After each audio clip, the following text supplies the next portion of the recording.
Hi friends, SBI bill generate అయ్యింది. ఎస్బీఐది credit కార్డ్ది bill generate అయింది. దీనికి సంబంధించిన యాప్ ఏదైతే ఉందో దాంట్లోనే ఉన్నాము ప్రజెంట్. సో ఇక్కడ మనకి బిల్ జనరేట్ అయిన తర్వాత మనకి minimum amount due and principal total amount due. అంటే మినిమం అంటే దీంట్లో మనకి ఏమి కట్టాల్సిన సగము ప్రిన్సిపల్లో వెళ్తుంది, సగం వచ్చి ఇంట్రెస్ట్ అనేది యాడ్ చేసుకుంటాడు.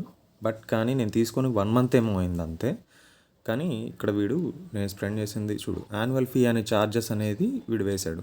సో ఇది మళ్ళీ మనం ఇయర్లీ 80,000 సంథింగ్ ఎంతో ఖర్చు పెడితే ఇది మళ్ళీ రీఫండ్ చేస్తాడు, లేదా పాయింట్స్ రూపంలో ఇస్తాడు అని చెప్పారు. So okay, no problem. So ఇప్పుడు మనం పేమెంట్ ప్రాసెస్ ఎలా చేయాలనేది చూస్తాం. So pay now okay, pay now కొట్టాక కింద ప్రొసీడ్. ఎందుకంటే బిల్ జనరేట్ అయిన తర్వాత కొంచెం ఇబ్బందిగానే ఉంటుంది నాకు, ఎందుకంటే ఇంతసేపు ఇన్ని రోజులు పెట్టుకోను. జస్ట్ వీడియో కోసం మాత్రమే నేను ఇన్ని రోజులు పెట్టాను.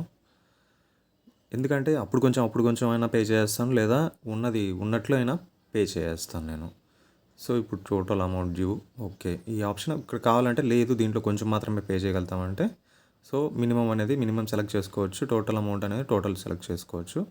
సో యూపీఐ ద్వారానా ఇంటర్నెట్ ఏంటి, యూపీఐ ద్వారా వెళ్దాం.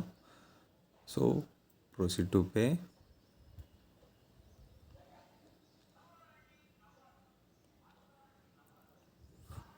యూపీఐ ఏది అని సెలెక్ట్ చేసుకోమంటుంది. జీపే.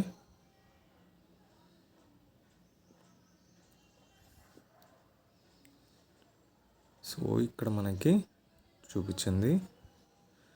సో బ్యాంక్ వచ్చి ఇది పేమెంట్ ప్రైవేట్ లిమిట్ పంపుతున్నారు. ఓకే, ఇక్కడ మనము ఖచ్చితంగా ఇక్కడ చెక్ చేసుకోవాలి ఎవరికి సెండ్ చేస్తున్నాం. SBI cards and payment services private limited అనేది క్లియర్గా చూపించింది. మీరు ఏ పేమెంట్ అయినా మీకు డౌట్ఫుల్గా ఉంది అంటే పేయింగ్ టు అని వస్తుంది.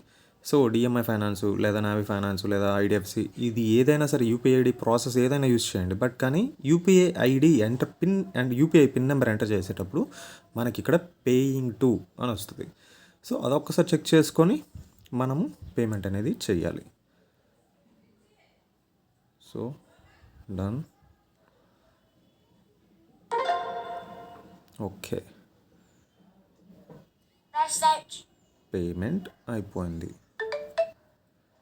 కట్ అయిపోయింది. మనకి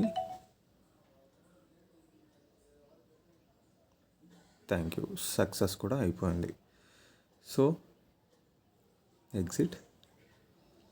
చూసారా, ఇక్కడ మనకి అనేది -18 పైసా చూపిస్తుంది. అంటే మనం ఎక్స్ట్రా కట్టాం, కావాల్సిన దానికన్నా ఎక్స్ట్రా కట్టడం వల్ల అది 82,000 లిమిట్. బట్ కానీ ఇక్కడ మనకి 18 పైసా అనేది యాడ్ అయింది. సో మైనస్లో ఉంది అంటే మనం ఏమైనా డబ్బులు పే చేయనక్కర్లా, వాడే మనకి 18 పైసా ఇవ్వాలి. ఓకే, సో ఈ పేమెంట్ ప్రాసెస్ మీకు అర్థమైందని అనుకుంటున్నా. సింపుల్ స్టెప్స్లోనే చెప్పేశాను. అలానే మనకి రివార్డ్ పాయింట్స్ కూడా ఇస్తూ ఉంటాడు. రివార్డ్ పాయింట్స్ కూడా ఎన్ని ఉన్నాయి అనేది ఒకసారి చూద్దాం. సో 316 రివార్డ్ పాయింట్స్ ఉన్నాయి. సో ఇది 1000 ఇచ్చేంతవరకు అలానే వెయిట్ చేద్దాం. తర్వాత ఎలా రెడీమ్ చేసుకోవాలి అనేది నెక్స్ట్ వీడియోలో చూద్దాం. This is Ravi Shastri. Thank you for watching.